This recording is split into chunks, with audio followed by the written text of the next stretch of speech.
Assalamualaikum warahmatullahi wabarakatuh. Kumaha kabarna? Damang? Alhamdulillah. Begitu ya anak-anak, cara menanyakan kabar dalam bahasa Sunda. Karena kita akan mempelajari pangrumat bahasa Sunda untuk kalian anak-anak kelas 1. Sateacana, hayu urang ngadua. Bismillahirrahmanirrahim. Rabbi zidni ilma warzuqni fahma. Ya Allah, tambahilah ilmuku dan tingkatkanlah kecerdasanku. Amin. Kita mulai dari pengajaran 1, diri sorangan, yang artinya diri sendiri. Pembelajaran ini juga bisa kalian lihat dari buku paket Pangrumat Bahasa Sunda halaman 2 sampai dengan 13.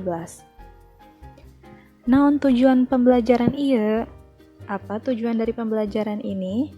Yang pertama, kita akan mengenal bagian-bagian tubuh dalam bahasa Sunda, juga cara pengucapannya, sambil memahami tes deskripsi berdasarkan gambar.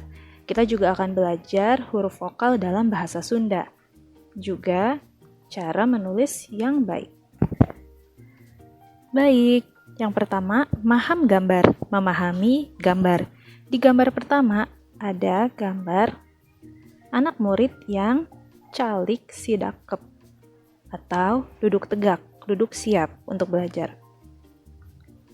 Gambar kedua, ngadoa di kawitan, berdoa dimulai. Gambar ketiga, ngadoa rengse, bisa kembali ke sikap duduk sidakep. Yang keempat, diajar di kawitan, belajar dimulai. Jadi sebelum belajar, kita duduk siap dulu, lalu berdoa, dan mempersiapkan pembelajaran. Kali ini kita mulai masuk ke anggota awak, artinya anggota tubuh atau anggota badan. Urang baca sasarengannya, kita baca bersama-sama. Mastaka atau sirah, artinya kepala. Dada, panangan atau leungeun, artinya tangan. Rema atau ramo, artinya jari. Sampean atau suku, artinya kaki. Dengku atau tuur, artinya lutut. Dampal, artinya telapak, bisa telapak tangan atau telapak kaki. Bitis, artinya betis. Mumuncangan, artinya mata kaki. Lambei atau biwir, artinya bibir. Rambut atau buuk, artinya rambut. Soca atau panon, artinya mata. Halis, artinya alis. Pangambung atau irung, artinya hidung. Cepil atau celi, artinya telinga. Waos atau huntu, artinya gigi. Angket atau gado, artinya dagu. Taar atau tarang, artinya dahi. Nah, anak-anak, yang tadi disebutkan adalah beberapa suku kata anggota tubuh dalam bahasa Sunda. Nanti diulang-ulangi ya. Ayeuna perhatikan gambar. Sekarang perhatikan gambar. Ngosok waos pikeun ngajagi kebersihan gigi. Menggosok gigi untuk menjaga kebersihan gigi. Jangan malas menggosok gigi ya, agar gigi terawat hingga dewasa.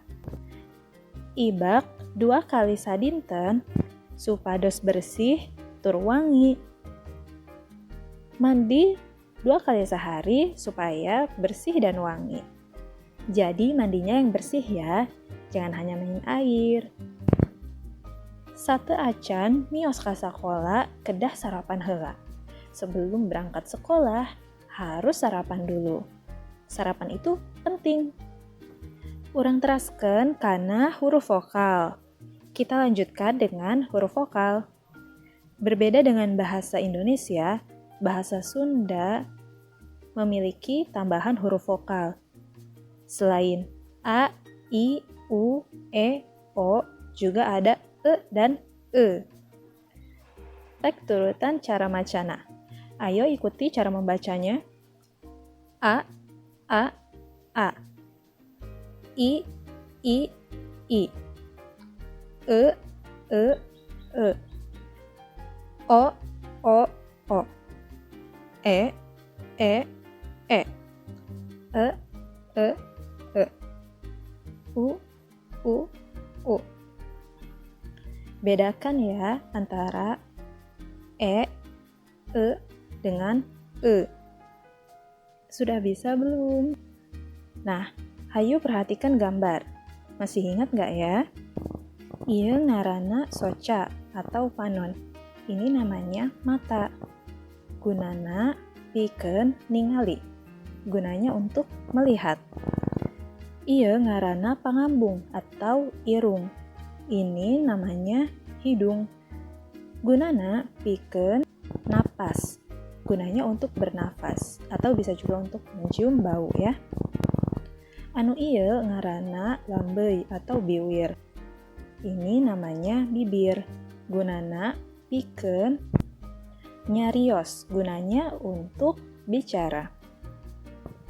Ieu ngaranna cepil atau ceuli. Gunana pikeun ngadangu. Gunanya untuk mendengar. Anu ieu sampean. Gunana pikeun jalan. Kaki berguna untuk berjalan. Nah, terakhir ieu ramo atau rema. Gunana pikeun ngaraba, nyepeng ya.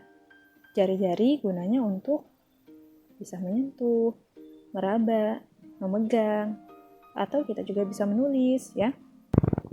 Dina panangan teh aya 5 ramo. Jadi di tangan kita itu ada 5 jari. Aya jempol, curug, jajangkung, jariji, sareng, cinggir. Ada ibu jari, telunjuk, jari tengah, jari manis, dan jari kelingking. Setelah ini, tinggal dilanjutkan ya tugas di buku halaman 6 untuk menyocokkan nama dari anggota tubuh ini dengan panah ya, dengan yang ditunjukkan oleh panah. Nah, anak-anak sudah tahu belum bagaimana cara memegang pensil yang benar? Apakah seperti ini? Salah. Apakah seperti ini? Benar. Kalau yang seperti ini, salah ya. Ketika menulis, kita jangan seperti gambar pertama dengan menggenggamnya, dengan menggenggam pensilnya. Juga jangan seperti gambar ketiga yang meletakkan pensil di antara jari telunjuk dan jari tengah, tetapi kita tulis seperti gambar yang kedua. Kalau cara membaca yang benar, seperti gambar di kiri atau di kanan? Yang betul adalah seperti yang di kanan. Ketika membaca, kita tidak boleh terlalu menunduk atau membungkuk, juga tidak boleh terlalu dekat. Ayeuna urang nyocokkeun huruf di katuhu, huruf yang di kiri, sareng kecap anu aya di kenca dengan kata yang ada di sebelah kanan sini. Contohnya, A. Kita lihat mana kata-kata di kanan yang diawali dengan huruf A. Ini dia, seperti ini ya. A disambungkan dengan abdi. Contohnya seperti itu.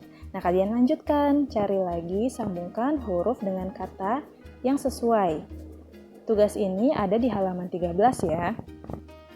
Baik, anak-anak juga perlu tahu nih tentang tari jaipongan. Nyaeta tari khas di Jawa Barat, yaitu tarian khas dari daerah Jawa Barat. Tarian ieu geus populer nepi ka mancanegara. Tarian ini sudah populer sampai ke mancanegara. Asal muasalna di kota Karawang. Jadi tarian ini itu asalnya dari kota Karawang. Gimana melihat gambar-gambar foto-foto tentang tari jaipong ini? Apa kalian jadi makin penasaran untuk belajar keterampilan dari daerah Sunda? Kita pelajari dulu bahasanya ya. Alhamdulillah, pengajaran 1 diri sorangan telah kita pelajari. Ini dia kosakata yang kita dapat dari pengajaran 1 ini. Hatur nuhun, terima kasih. Wassalamualaikum warahmatullahi wabarakatuh.